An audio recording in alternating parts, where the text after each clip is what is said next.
I think the forum has a critical role to play. Indeed, business has a critical role to play in constructing responses to the sometimes quite dramatic challenges that we're facing in the world of work right now.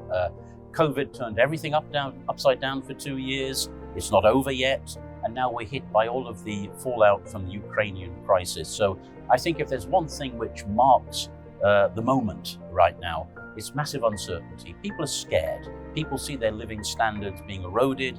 Inflation is back with us. It's clear to me that if we're going to find solutions, these solutions have to be with business. It's not conceivable that we're going to get to the right answers without business. So through the forum, this engagement of business with policymakers, with labour, is terribly important. And I think that we have every interest in making sure that this engagement continues in the future.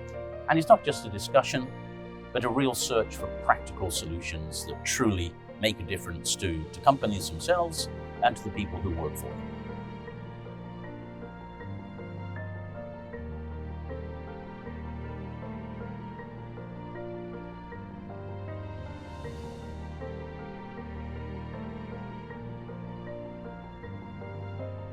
Fit very closely. I think that the work done by the forum around forced labour dovetails very nicely with the work the ILO does. And I think from the business perspective, the manner in which people are recruited to work is vitally important. So responsible, fair recruitment practices, I think, is one vector that business can engage with to make sure that problems are, if you like, preempted at source when recruitment takes place.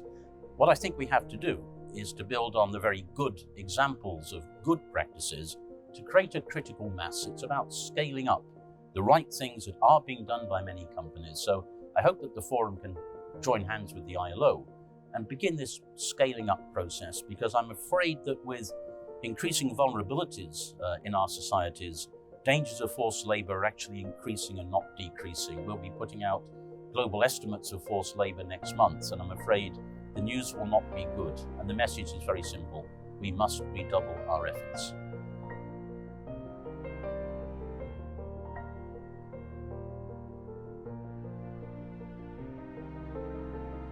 You know, if you look at the state of the world of work, I feel somewhat hesitant to talk about accomplishments. But what I think we have been able to do at the ILO in the last 10 years is to put on the table the key issues. We had our centenary in 2019, which we devoted to the future of work, looking beyond the immediate horizons that normally occupy our attention, and looking at these frankly existential challenges: climate change, and how to get to carbon neutrality, how to deal with digital transformation to the benefit of all, and how also to put a plug in the growing inequalities, which I think disfigure the world of work in our societies.